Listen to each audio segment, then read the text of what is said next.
So what I'm going to do is get up on to that flip chart and try to create a live PowerPoint as I speak to take us on a tour.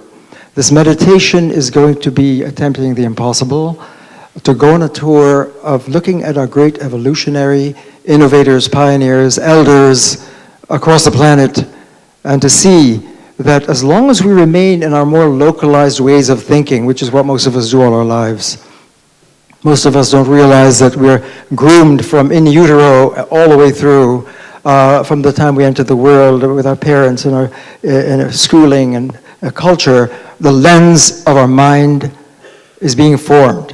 And it can be a complex lens. And most of us never step back enough in our dilated awareness to see, I have a lens. And what I see in the world, and all that I am, and all that I process, and all that I feel is a function of the lens of the mind that I'm using. The reality of my world is filtered through and co-created with my lens of my mind. Most of us don't get that. And you begin to see it when you cross cultures, cross different worldviews, and realize they're seeing the world in a profoundly different way. And most of us remain, therefore, relatively localized. Even if our lungs, I don't mean to say our lens cannot be complex. To be an everyday American citizen, we have multiple lenses going. We may be a believing Christian or Jew in the biblical lens and see the world that way. We could be a scientist and really understanding the Darwinian story or the story of science and the Big Bang. So part of me is realizing that Genesis is right. That's the world is created by let there be light. And in another lens of me, another me, because each lens opens up a different world and space, and I become a different me, and most of us don't realize that. And I'm a civic American, and I really believe in keeping religion out of the political space. And that creates another deep tension because my religious world says breathe and live love of God in every breath. How can you keep that out of your political life? We're political animals. We're political beings. So that creates another lens to seek to be a civic, secular being. And so on, right? And it goes on and on.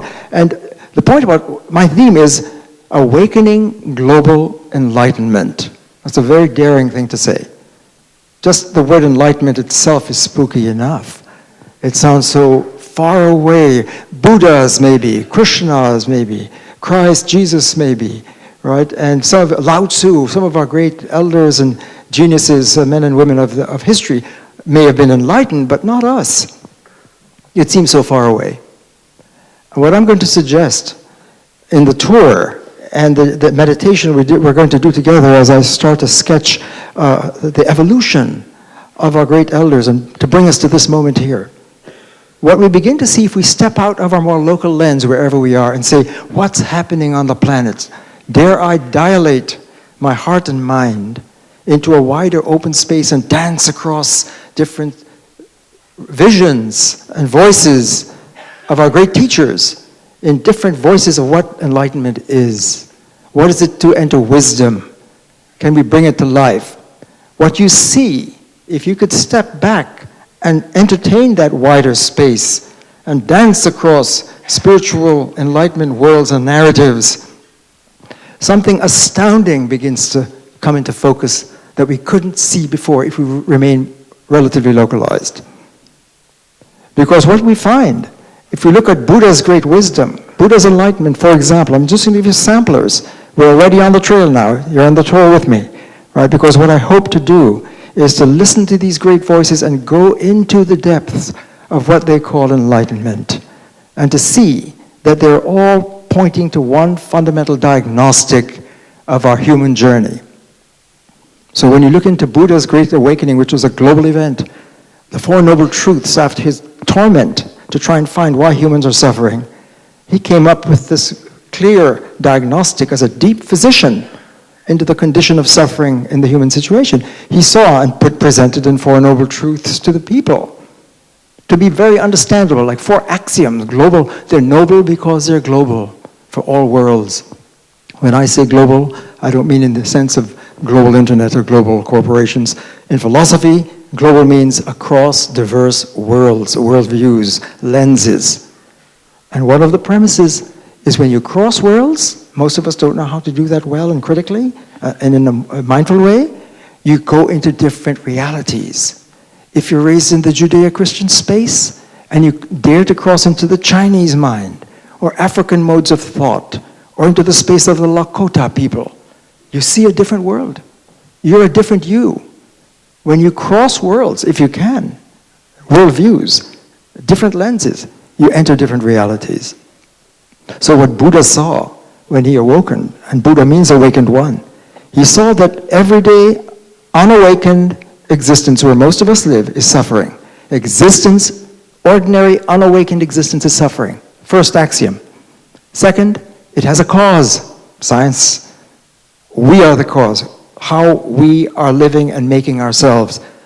To be ego-based as a thinker is to suffer.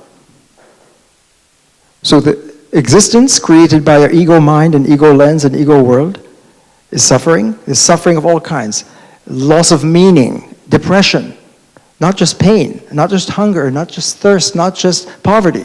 That's superficial. Existential suffering of the human being, not being fulfilled and being in despair and loss of meaning. That's the kind of suffering. If you're in the ego existence, you're going to suffer. If you're going to cling to the self who's making that world, the ego, that's the cause. Now you're doing science. The third axiom, we have a choice. The axiom of choice. We don't have to use our minds in that egoic way. What is going on with the ego mind? Now, that's going to be one of our central themes. Because as we dance across these great visionary enlightenment stories and revelations, they all seem in their own unique way to hearken to one fundamental point. That if you're living in the ego-based mind, you're going to be dysfunctional, you're going to be incomplete, you cannot be fulfilled, you cannot become a full human. You've got to evolve out of that state. It's like the caterpillar stage prior to the butterfly. I use the pun, we have to go from ego pillars to Buddha flies. And that no joke. I mean, so and just the evolutionary story about that stage of the caterpillar in its evolution, ego-based thinking and making your world. We separate ourselves without realizing that this can be pernicious and deadly and pathological and create all kinds of cultural, personal, interpersonal, institutional breakdown. When you use the ego way of thinking, it's also mono-mind, monocentric. You privilege your lens, you identify yourself, your identity of your culture and your own upbringing. You objectify your world, you see it through that way, so it's I and me and everything is other. The signature of ego mind or ego way of living, you may not have thought of that, is almost a worship of the law of identity. Ego mind is a kind of religion, a religion of the mind, because everything comes from that, your whole world. How you read scripture would come from that. And what we're going to see, which is almost a scandal on the planet, is all of our great teachers are calling us to go to the higher script. Somehow make that rite of passage out of the ego-based way, but cuts you off from the unified fundamental force field of reality. The ego mind is alienated from that. So the journey of human awakening, the journey of awakening consciousness, is to somehow leave that caterpillar, ego pillar stage, painful and challenging as it may be. It's frightening to do that. And to go into and let go and go into the awakened state, which is what enlightenment is. Buddha's enlightenment, his version, the fourth noble truth. The axiom of choice is the third. We can use our minds differently. How?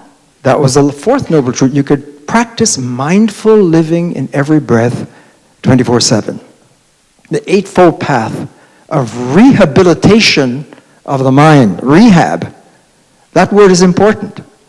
The highest truth for Buddha is we've got to rehab our minds, rehabilitate new habits, patterns. Of what? Break the ego separation, fragmenting way of using our minds and go into flow, go into mindfulness, go into the holistic Buddha field. What do we call that? Call it emptiness, Buddha would say. Why call it emptiness? Because if you give a name, you're going to have the danger of keeping it in the ego box.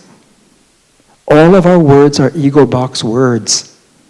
And if you're in the box, you're going to suffer.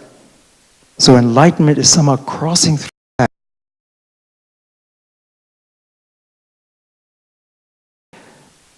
the more colloquial way that, in terms of user-friendly, athletes know that in that spontaneous moment, when they're somehow on the playing field, whether as a runner or on the soccer field, you have that magic moment, you leave your ego center and you are clicking with the game itself. You become the game, you become the running. It's not I am running, but running am I. You are in the flow, you're in the zone. What is that zone? That's a unified field. We're born for that, it's our birthright. And if we know the technology of leaving the separating way of using our minds and alienating from ourselves and each other, and can cross into flow and be in the zone, that's the life of enlightenment. That's mindful living. Enlightenment was not meant to be far away and inaccessible to everyday people. The point of Buddha and teachers like Krishna in the Bhagavad Gita, I'll get to that in a moment, or Jesus, right? Unless you die, you can't be born again. And to cross into Christ consciousness, that's another call in a different font of that journey into awakened life, to become a full human being. So that is supposed to be what our journey is. That's our evolutionary journey. And you'll see that Barbara Marx and Bruce Lipton, in their own genius way, will develop their versions of the conscious evolution, spontaneous evolution, in this context of the call of becoming a full human being. That's what we're talking about.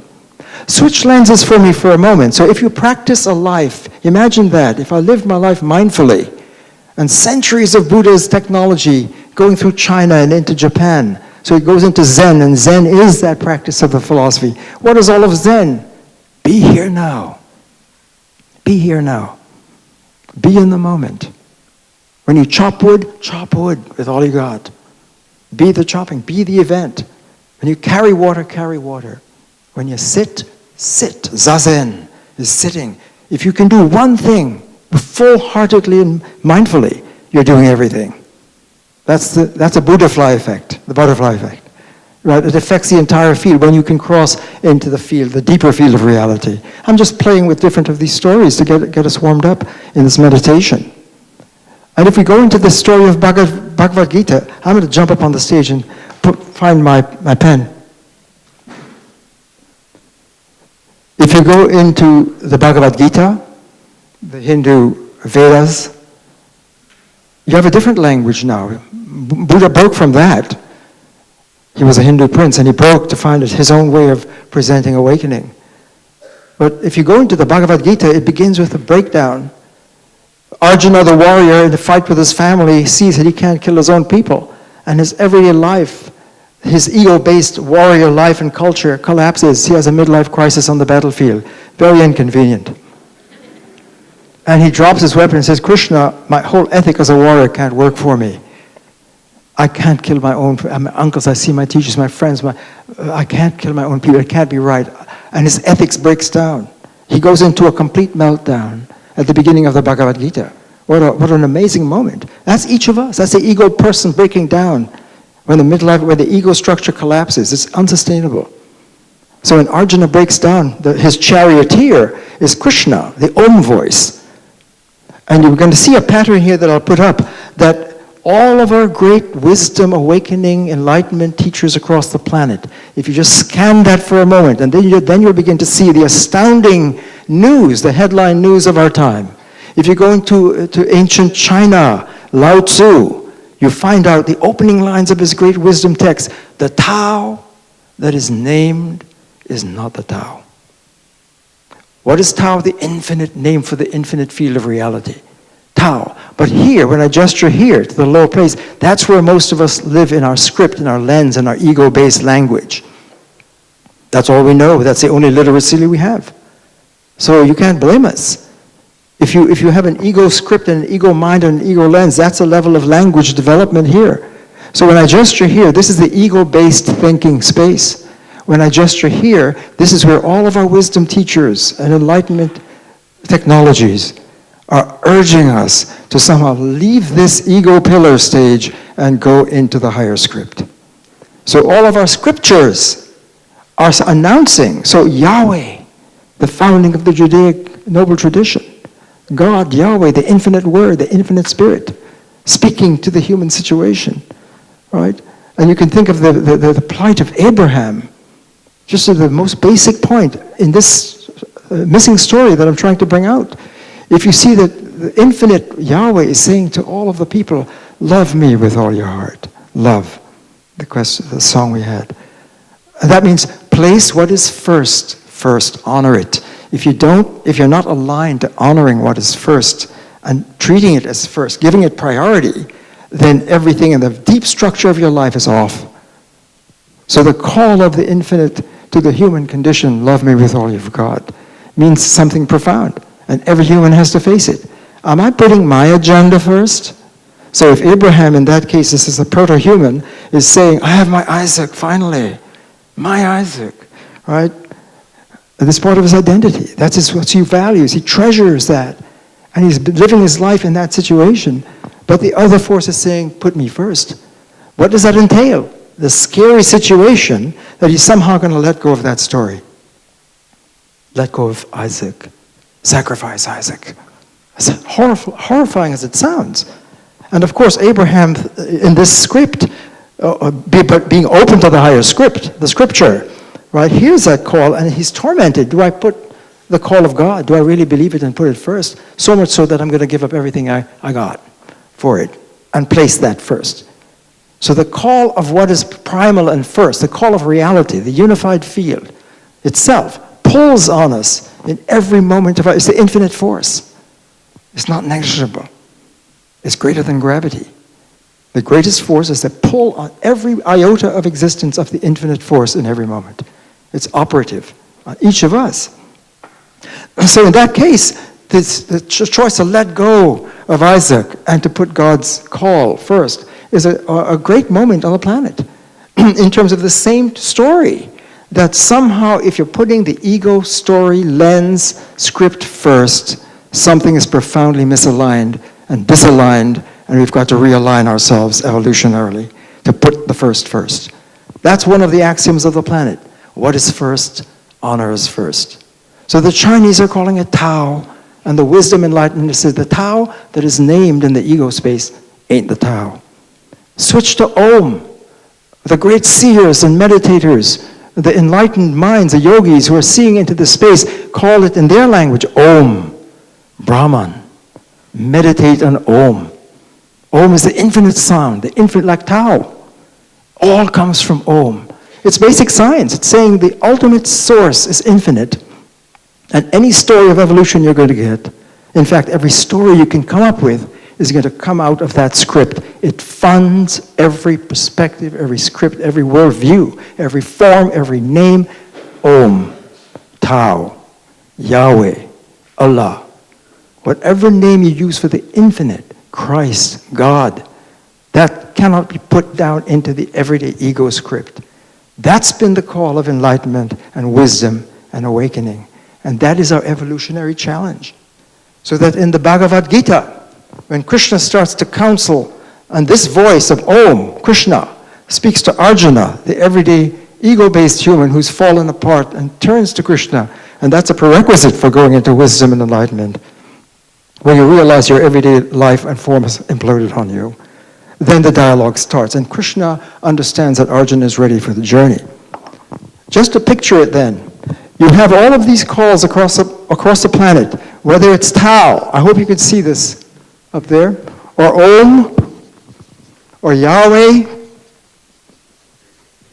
Yes. Thank you. This one is resurrected. Thank you.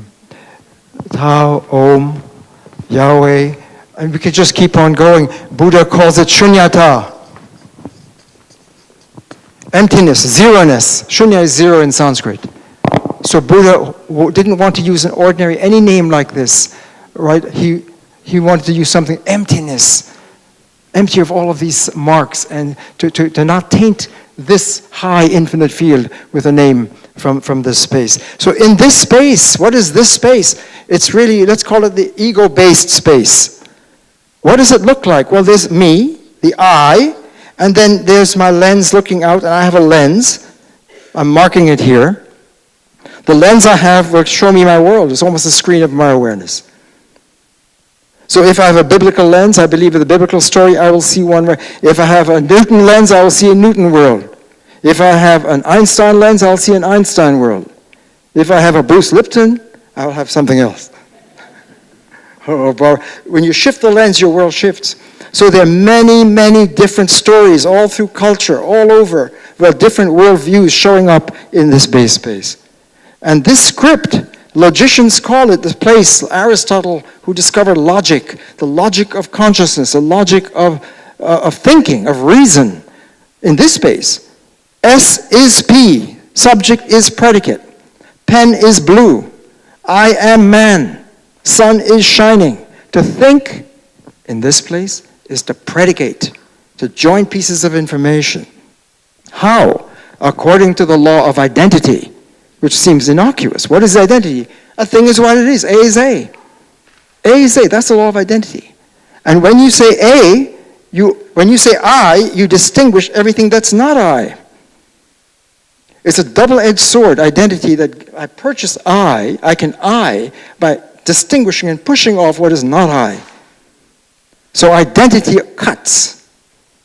It slices and it severs.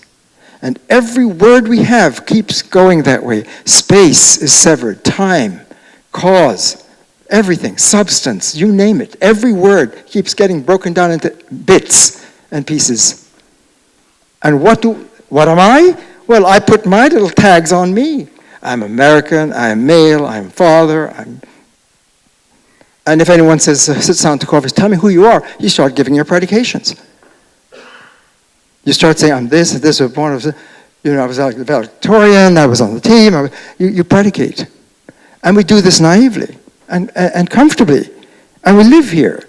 And our great teachers are saying, if you do that to yourself, if you predicate and impredicate yourself in this way of thinking and technology, it's going to split you and objectify you, because here's a thinking subject and there's an object. Everyone you think about will be an object. Even your loved one, your lover. I'm here, it. You'll make them an it, because you package them in that technology. That's what most of us don't realize. And the point that the geniuses saw is that there's something about, and I usually mark this script with single brackets. I don't want this to get too overcrowded, but just think that this script that is a cross-up, it's a stage of our evolution. This ego-based script is almost like an adolescent stage of a development. However it got here, however it worked, if you get stuck there, that's the problem. That's what our great teachers are seeing. It falls apart, it breaks you from flow. The main insight of enlightenment and wisdom of these great stories, and I've just given a few of them that can go on and on. I don't have time, I don't need in this tour through the evolution of consciousness, is that the basic insight here is that reality is an interconnected, infinite field of flow, of connectivity. And when you break it out into this space, you separate out artificially. And if you're using an ego-based way of thinking, you're chopping and breaking into pieces, and then you get different worlds, and each worldview is different. They can't talk to one another. There's no real dialogue. You can't have true relation flow in this space, and you get battles and breakdowns across worldviews. You get 9/11s, you get holocausts, genocides, ethnic cleansing, racism, sexism, on and on. All of the isms are taking certain ideologies and they don't compute, they can't communicate, they can't be in deep relation. So the call to dialogue is through the logos. One of the words of the great wisdom traditions, of course, of the Greek is a logos. As a logician, I like to use this as a scientist because that's the word for science. The Greek Socrates, Plato, Aristotle, the geniuses of the Greek early European tradition, spoke of the logos. Listen not to me, but to the logos, or Heraclitus says. Listen to the logos. And the logos Sophia. That's the Greek version for what is that? Logos is the infinite force, a mind, a reason, the light of the mind, enlightenment. So if you can get the logos, if your mind can dilate out of the cave into the light, which is Socrates, in his wisdom journey. Socrates saw that we buy the objects that we see at a face value in our senses, and most of us live there, and he calls that in the cave. And Plato said that the journey of philosophy, and I hope you realize that Sophia, my field of philosophy is philosophia, lover of Sophia. In the song it came out, the Song of Sophia. So philosophy is lover of Sophia. Sophia is wisdom. And if we're Homo sapiens, what is sapiens? Sophia. So Homo sapiens in evolution are supposed to be the wisdom rising beings. But ego sapiens are not fully wise. Ego sapiens are pre-human. Sorry. Ego sapiens are not logo sapiens. So if another word for this field is logosophia, the infinite feminine, the infinite force of the mind, of reason, this is the place of reason. This is the place of deep awakened mind.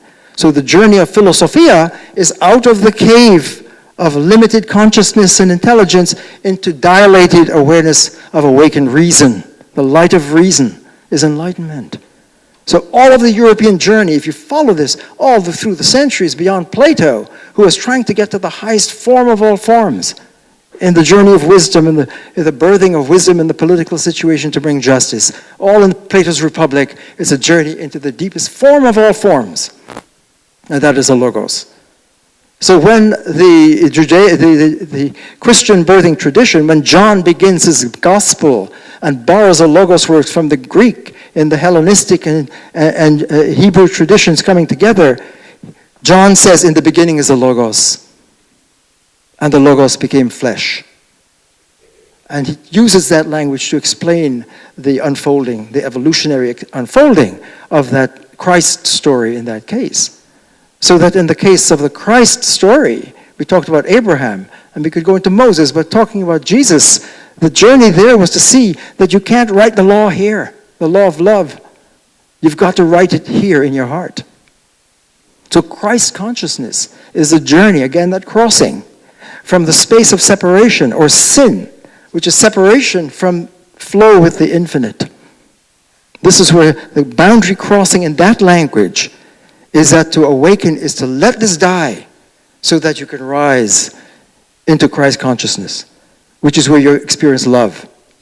Why this theme of love?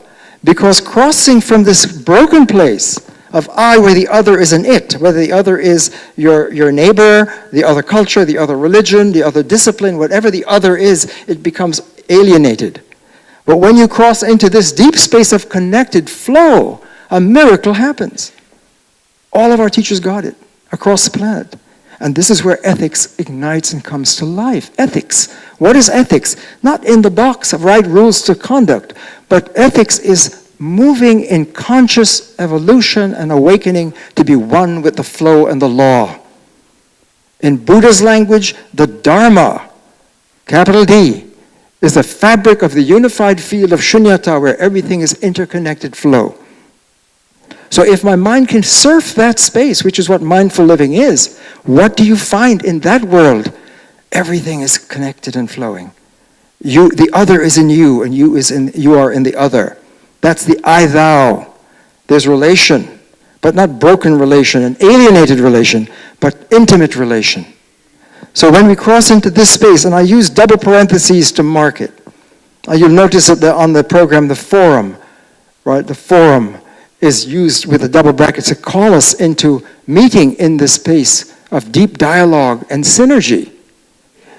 In this space, when we talk, each from our own lens, we have, even though we're talking, an alleging dialogue is really monologue.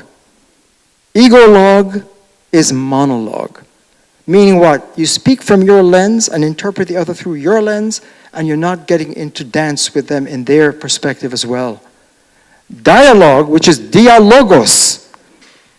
The word dialogue doesn't mean two. It means through the logos. Through the logos. I use dialogos via Sophia. When you go into this space, that's when you find deep connection. When you stay here, it's broken and you get war and breakdown and violence and divorce, alienation and suffering. It's amazing. I don't have time now. Maybe in conversation we'll take time, because if you can see this is one of the great missing links in the missing story. If you begin to see the story, it opens up something that's to me almost scandalous. My God, why haven't we seen it? If all of our genius teachings across the planet seem to converge in one thing, don't get stuck here. It's pre-human. To become a moral being is to rise to the place when Jesus said, for example, when I was in prison, you visited me, and when I was hungry, you fed me. He was using me in a different sense than here. And his disciples who were speaking this language naturally said, when did we do that? He replied in a very way analogous to Buddha, the I thou. When you took care of the least of mine, you took care of me. That's the I thou. What is the I thou? It's a deeper reality of connectivity, interconnectivity, and flow, and that is a place of compassion. That is the law of love. If you're facing the space of love, your other is not an object. Your other here, your I and the other, your lover, is not an object that you see through the lens of your ego. That's where the breakdowns come. So that's why, for example, you say men are from Mars and women from Venus. That little pun is really trying to say they're different worlds. They're not communicating. They can't talk. So that love in this space, single bracket love, ego love, is not the same as love in this space. What I'm doing in this short journey into the missing story of wisdom by sampling these great teachings is just to get something on the board for us before we go into the other presentations. It is to show that there's a missing script. The deeper script here is deeper and more powerful than the script here. What do I mean? Every word you use here, which is in the broken space, if you dare to cross into the line, into the field, whether you call it Om or Christ or Yahweh or Allah, whatever name you use, or in science, the unified field, the infinite unified field, the script opens up in a tremendous way. So I'm going to ask for the next slide, please. Let's start over. So again, just to simplify, and before I do this, I'm going to do something that's going to be a little bit scary, but it'll make it more user-friendly. What I was doing in the prior slide, which is a natural thing to do, says, here is where most of us are, and this is where our great enlightenment wisdom teachers have been calling us across the planet. We've got to upscript and dilate our lens. So here's one way of being in reality and being a human, and if, however we cross over, and I didn't complete the quick briefing into the Bhagavad Gita, I just mentioned that in passing. What Krishna was doing with Arjuna, chapter after chapter, meditation after meditation, was helping him go by yoga from the ego space into the Om space. Yoga is the science of quieting the ego mind and allowing the awakened Atman, the higher intelligence, to flow. That's what yoga is. Many of you may be doing yoga, but if you're doing ego yoga, it ain't yoga. The first axiom of yoga is yoga, Patanjali. Yoga is a quieting of predication. Unbelievable. So what is yoga? It's the technology of awakening to become your realized self. It's going into the zone, the Om zone. And so again, that scary specter of how do I cross out of my ego story? Let that go. Do I dare? And cross over. What is there for me on the other side? I want to talk about that crossing, because that's what I want to focus on when I say awakening global enlightenment. If enlightenment is moving from the place of separation and fragmentation to dilated awareness and maturation as a human being into the place of flow, what you begin to realize, and my students have been, as I taught these texts on campus here for the last 30 or more years, the Dhammapada of Buddha, or the Bhagavad Gita of Krishna, or Descartes' Meditations, it's completely misread, I believe. Because when this genius, Descartes, began to see as a brilliant, innovative mathematician and developing analytical geometry, that he could question all of his beliefs. He said, is there anything certain in my life? Descartes asked at this point of his maturation. And he did an experiment to say, well, wait a minute. When I'm awake, I could be dreaming. And dreams aren't veritable. They're not trustworthy, because they seem to be phantasm and fantasy. So if my waking life could be dream, that's pretty bad. I have to lay that aside for a moment. And then he went in, oh, thank goodness for mathematics. 2 + 2 = 4. Even in my dream, that could be true. Then he said, wait a minute. What if there's a force capturing my mind to make me think it is true when it's not? And he realized, in other words, the separation from the thinker from what you think can always have a mistake and a cloud and a lens blocking you. And so what if I am deceiving myself? Self-deception. That's a scary thought. So Descartes pushed back deeper, and what happened? He reached I am. The great turning point for the culture. And he felt, now I reach someplace that's absolutely certain. I am. But he wasn't saying it in the ego box. Descartes' meditations were meditations. Meditation is a form of thinking that takes you into the depth. Predication is a form of thinking that takes you into the box. Predication is the main form of thinking we live by. And our geniuses have been taking us in a different journey of meditation, which is letting go of these stories and going into flow. Meditation. So when Descartes said, I am, he crossed for Europe. Amazing moment. And one thing I love about Bruce, when he says as a very agnostic and scientist, doing his cellular biology, something happened. He'll talk to you about it, and he discovered a spiritual source of the deep biology. And I said, bravo, because it's when you're an independent thinker and you come to those conclusions, it makes it even more powerful. So when Descartes, in a culture that did not have the technology of meditation as part of the course, discovered this I am independently as an independent thinker, it was a magnificent moment for Europe. And for when he went into the I am, he discovered something amazing. That when he said I am, here, in that space, he began to see there's an infinite thou. The infinite being was already present to him. That's a third meditation.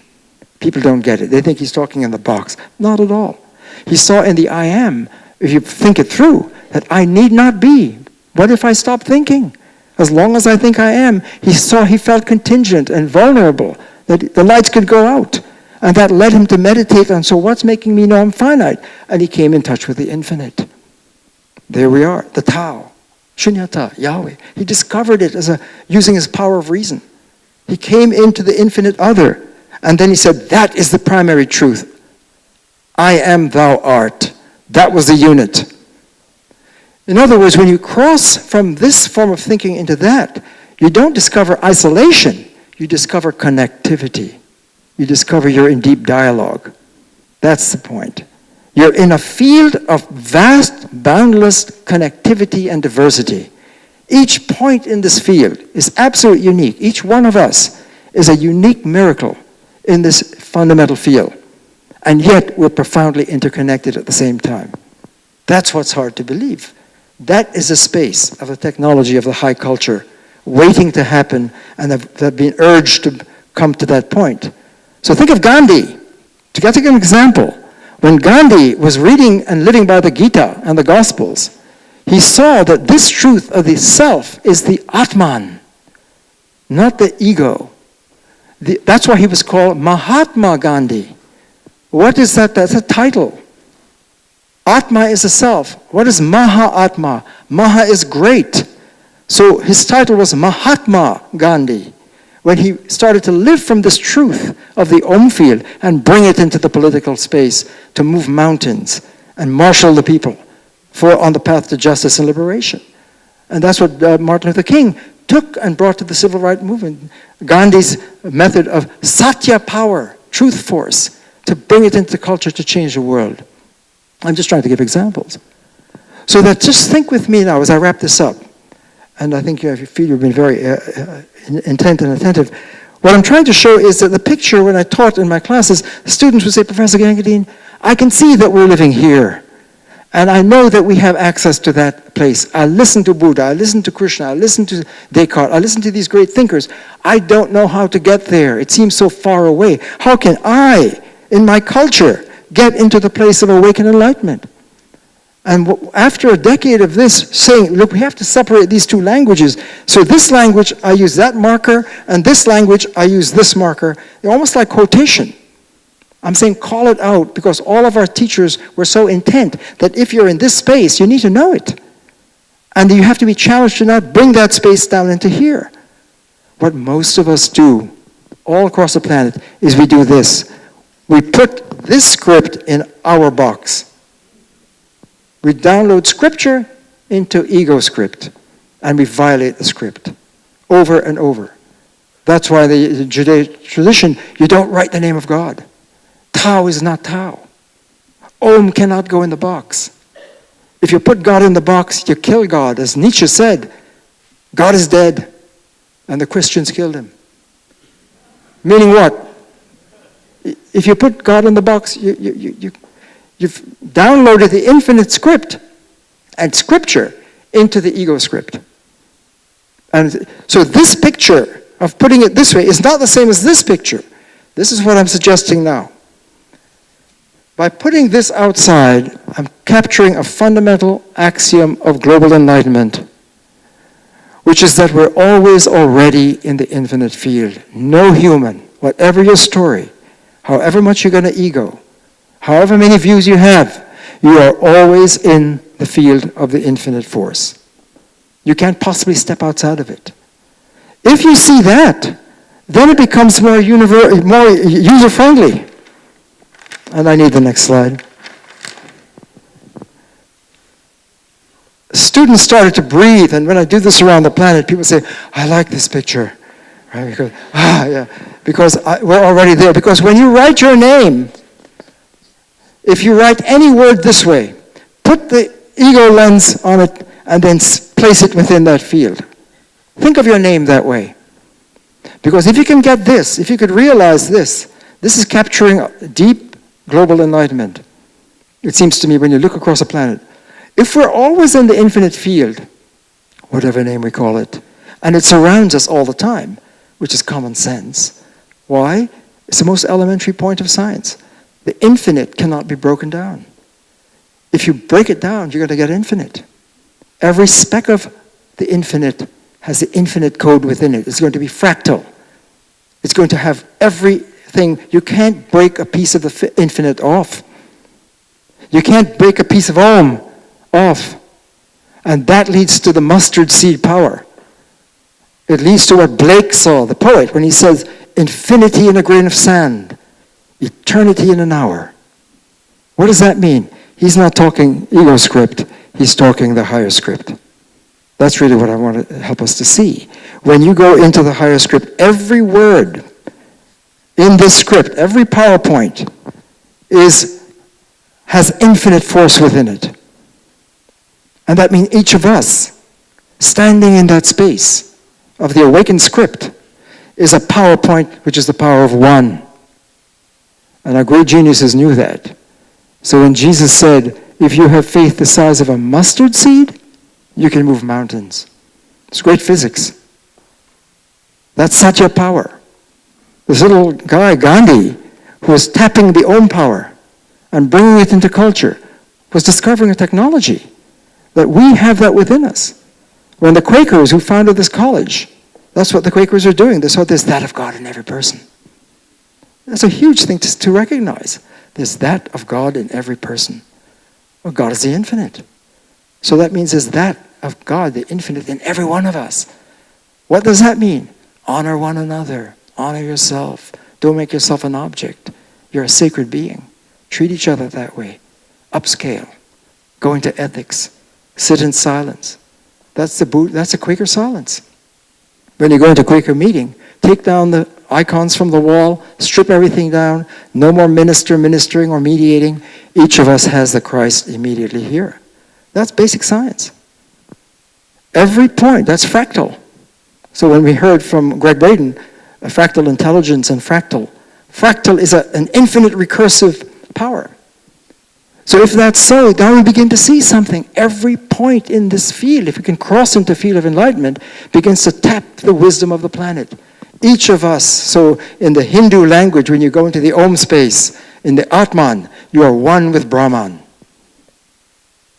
Right? There are many ways to say, if you go into the Buddha space of emptiness, you become overflowing with fullness of interconnectivity and compassion. That's Buddha's version of it. You go into the Christ space, you will then tend to all of the persons without, the hunger, the thirsty, they're you. And John Donne, when he says, ask not for whom the bell tolls, it tolls for thee. When one person dies, you're affected in that calculus.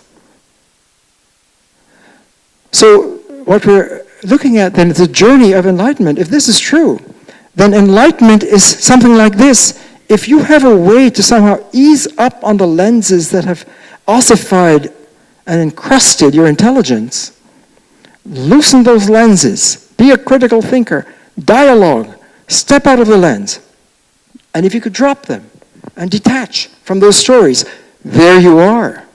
You're already there. That's what this picture is showing. You're always already. Your high self is with you in every moment. The connection with the infinite is right there at every moment. We're in the way. And if we have the courage to listen to that technology, so many of them, whether it's Buddha's mindfulness or Jesus' let it go or Krishna, yoga technology, and so on, if you could step back from that. And postmodern culture now, in the last 50 years and more, postmodern is recognizing that every identity can be deconstructed. Every story need not be an ultimate story. That's on this trail too. So the long evolutionary story of culture has been echoing this journey. And this great shift, I'm summing up now. What is the shift to the new full human culture? It's a shift from this to that. The shift from this to that is a journey of wisdom. The dropping out of your way of your fixated stories and opening up to a deeper flow, the greatest distance there can be to enlightenment is the shortest distance one can travel. Get out of your way, you're already there. That's really what the teachers were saying. If this is true, and I'd like you just to try and digest this, I'm going to conclude now. Enlightenment to the ego mind seems far away, but when you cross into the dilated lens, it is user-friendly. It's common sense, and we're born for that. That's what it means to be an awakened human being. So enlightenment is not something we can't afford to deal with. Enlightenment is something we can't afford not to deal with. Enlightenment is something that we have to own up to, and this is our moment of choice. This is what we're talking about as a great shift. So thank you for your attention.